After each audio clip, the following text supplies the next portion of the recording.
નમસ્કાર મિત્રો, good evening.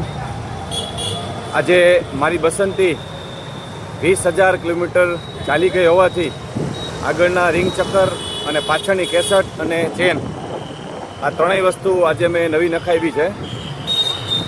20,000 kilometre ચાલી ગયા પછી આ ખાસ આ ત્રણ વસ્તુ બદલવી જરૂરી છે. મારી બસંતી એટલે મારી પોલીગન સાયકલ, હાઇબ્રિડ સાયકલ. હું તમને જૂના ચક્કર બતાવીશ કે જૂના ચક્કરમાં કેટલો ઘસારો આવી ગયો છે. લોંગ ટાઈમે તમારે આ બંને ચક્કર ખરાબ થવાની શક્યતા ખૂબ જ છે.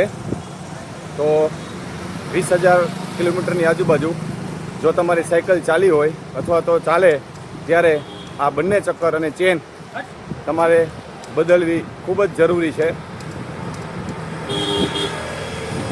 જો તમે પાછળની કેસટ ઘસાઈ ગઈ હોવા છતાં ચેન્જ ન કરો તો ઘણી વખત એક્સિડન્ટ થવાના પણ ચાન્સીસ વધારે છે. કેમ કે તમે જ્યારે પેડલ મારતા હોય ત્યારે અડધું પેડલ ચક્કર ખરાબ હોવાના હિસાબે ફ્રી ફરતું હોય છે. જેથી કરીને ઘણી વખતે સ્પીડમાં સાયકલ ચલાવી કે ઊભા થઈને સાયકલ ચલાવી ત્યારે જો વચ્ચેથી ચક્કર ફ્રી ફરે તો એક્સિડન્ટ થવાની શક્યતા છે. તેથી ઘસારો આવ્યા બાદ બંને ચક્કર બદલવા ખૂબ જ જરૂરી છે.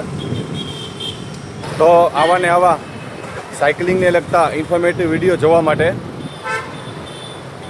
આ ભાવનગર સાયકલ ક્લબના પેજને ફોલો કરશો અને આપણા પેજને સપોર્ટ કરશો, જેથી કરીને સાયકલિંગને લગતી તમામ માહિતી નિઃશુલ્ક ભાવનગરવાસીઓને મળતી રહે. આભાર.